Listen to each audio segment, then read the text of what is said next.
pena. Certo homem importante lhe perguntou: Bom mestre, que farei para herdar a vida eterna? Por que você me chama bom? Respondeu Jesus. Não há ninguém que seja bom a não ser somente Deus. Você conhece os mandamentos: não adulterarás, não matarás, não furtarás, não darás falso testemunho, honra teu pai e tua mãe. A tudo isso tenho obedecido desde a adolescência, disse ele. Ao ouvir isso, disse-lhe Jesus: Falta-lhe ainda uma coisa. Venda tudo o que você possui e dê o dinheiro aos pobres, e você terá um tesouro nos céus. Depois, venha e siga-me. Ouvindo isso, ele ficou triste, porque era muito rico. Esse é um trecho bíblico bastante conhecido. É a história do jovem rico. Essa história ela é bastante importante na Bíblia, sabe por quê? Porque ela está relatada nos 4 evangelhos. Isso indica que foi uma passagem muito significativa da vida de Cristo. Afinal de contas, os 4 evangelistas falaram a respeito desse jovem. Mateus, por exemplo, o chama de jovem, simplesmente. Lucas diz que ele era um governante rico. Se a gente junta todas essas informações, nós vamos poder dizer que esse homem era um jovem muito influente na sociedade e rico. Provavelmente ele era respeitado em sua comunidade por esses 2 fatores, porque tudo indica que ele era um líder na sinagoga e, além disso, era rico. E ele conseguiu tudo isso ainda na sua juventude. Mas é interessante observar que aquele jovem, apesar de muito influente na sociedade e apesar de muito rico, carregava um vazio no seu coração. E esse vazio tinha um formato de Cristo, e ele vai atrás de Cristo.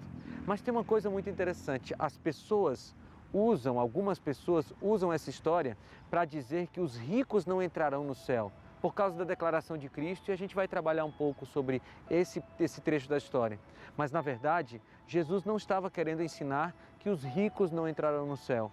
A lição era outra, e a vida desse jovem quer nos ensinar muitas coisas. Assim como aquele jovem, muitas pessoas na atualidade têm muitas posses, casas, carros luxuosos, dinheiro no banco, conseguem fazer viagens para países distantes, mas vivem com um vazio existencial angustiante.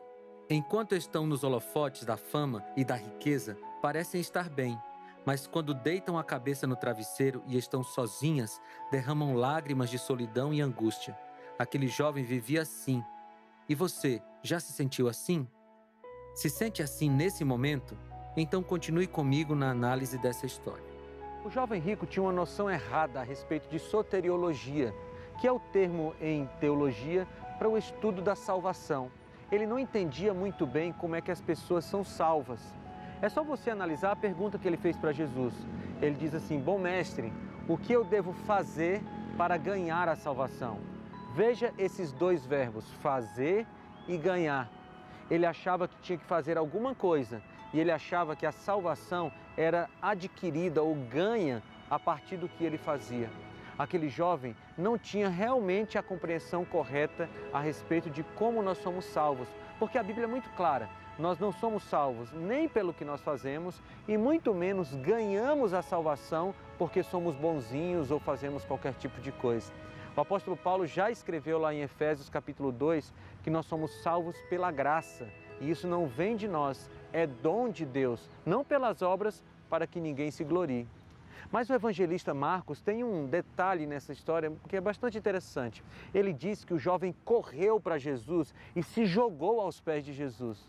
Veja, eu não sei exatamente o que estava passando na cabeça daquele jovem, mas uma coisa eu posso te dizer: a questão da vida eterna estava angustiando o coração dele de tal forma que um homem influente e rico se joga aos pés de Jesus em busca de uma resposta.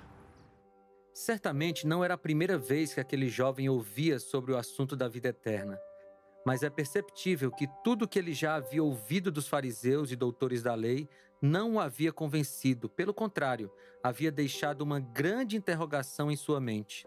É com esse sentimento que ele chega em Jesus e pergunta o que deve fazer para ganhar a vida eterna.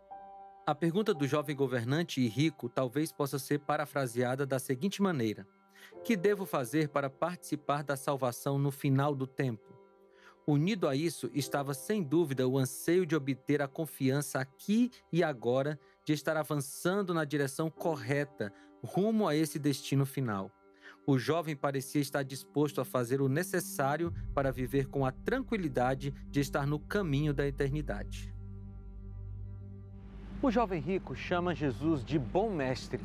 E Jesus parece que o repreende por isso, porque ele diz que bom é só um, que é Deus. É lógico que Jesus não estava dizendo que ele não era Deus e que ele não era bom. Essa não era a intenção de Cristo. O que Jesus estava tentando fazer era o jovem compreender que ele estava sendo superficial